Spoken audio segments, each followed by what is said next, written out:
Moonlight Promises. Prologue. The moon hung low in the sky, casting a pale silver glow over the hills and valleys of Briarwood. It was a night like many others, and yet it hummed with the unspoken, the unseen, and the unknown.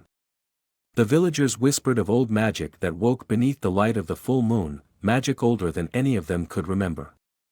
But that night, it was not magic alone that stirred the wind and made the trees sway, it was the binding of an ancient promise. A promise whispered under the moonlight long ago, forgotten by all but those who should never have remembered. Chapter 1: A New Beginning. Saren Aldrich sat by her window, the cool night air ruffling her loose curls as she stared out at the moonlit forest that bordered her village. Briarwood was quiet, a peaceful place nestled between hills and surrounded by a dense, ancient forest that seemed to stretch on forever. The forest was forbidden, or at least that's what her mother had told her when she was a child. Never venture too far into the woods, her mother would warn, her face grim. There are old things in there, Saren, things that shouldn't be disturbed. Saren used to think it was just a way to keep her from wandering off as a child. But now, at 22, with her mother long gone and her life feeling more like a cage than a home, the allure of the unknown was strong. It had been a year since her father passed, leaving the house and the farm to her. Life had settled into a predictable rhythm: wake up, tend to the animals, plant and harvest, repeat.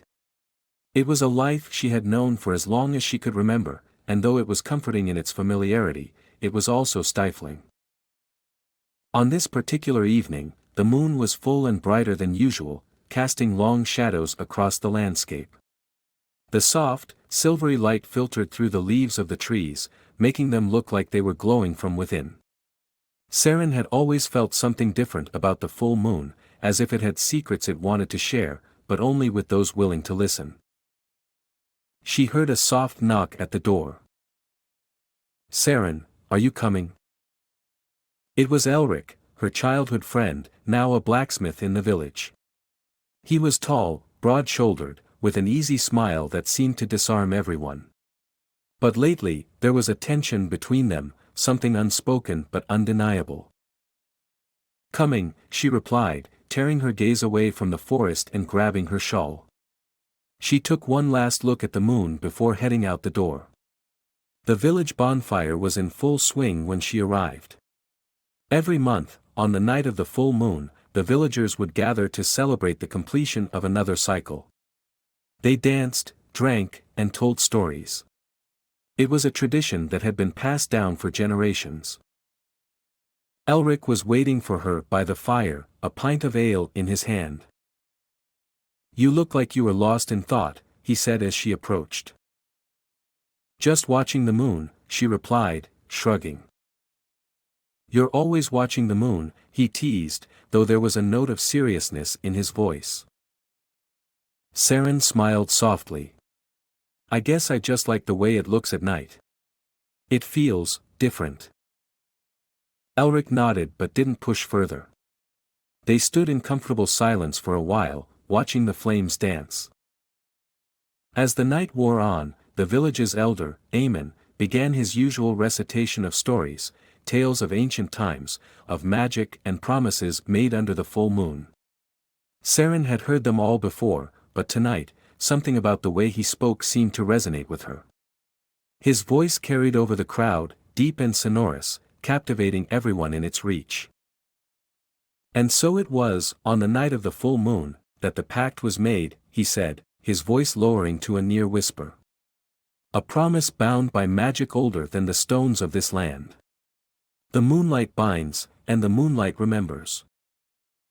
A shiver ran down Saren's spine, though she couldn't explain why. Chapter 2: The Forest's Call.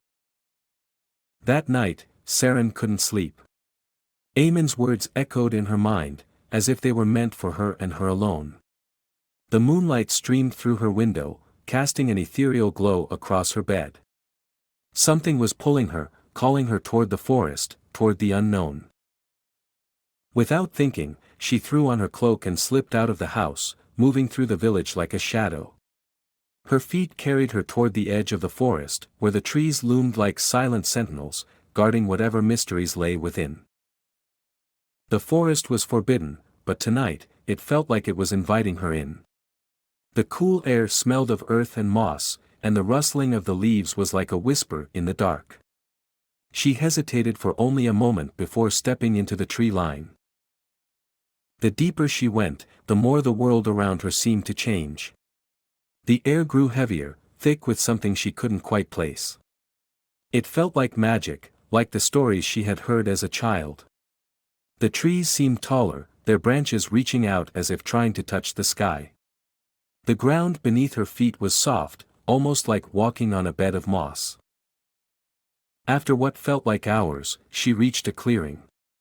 In the center of the clearing stood a large, ancient tree, its bark gnarled and twisted, its branches stretching out like arms. The moonlight bathed the clearing in silver, and as she stood there, she felt a strange sense of familiarity wash over her. "You shouldn't be here." Saren spun around, her heart racing. Standing at the edge of the clearing was a figure, tall, cloaked in shadows, but with eyes that seemed to glow in the darkness. "Who are you?" she demanded, trying to keep the fear out of her voice. The figure stepped forward, the shadows peeling away to reveal a man, though there was something about him that wasn't quite human. His skin was pale, almost luminescent in the moonlight, and his eyes were a deep, unsettling shade of silver. "My name is Kale," he said, his voice soft but firm. "And you are standing in a place you do not understand." Saren took a step back, her mind racing. "I didn't mean to trespass. I don't know why I came here." Kale studied her for a moment, his gaze piercing. "The moon called you." "The moon?" Saren frowned. "What are you talking about?" He took another step toward her, and though every instinct in her body screamed at her to run, she couldn't move. There was something about him that was both terrifying and mesmerizing. "This place is old," he said quietly. "Older than your village, older than the stories you've heard. And it is bound to the moon, just as I am." Saren's mind was spinning. "What do you mean, bound to the moon?" Kale smiled, though it was a sad, almost wistful smile. "A long time ago, a promise was made here, under the light of the full moon. A promise that bound me to this place, to this forest, and to the moon. And now, it seems, you are part of that promise as well." Chapter 3, Bound by Moonlight. Saren didn't know how long she stood there, staring at Kale. His words didn't make sense, and yet something inside her told her that he was telling the truth. She had always felt drawn to the moon, to the forest, to the stories of old magic. And now, standing here in this clearing, she felt as if she were on the brink of something monumental.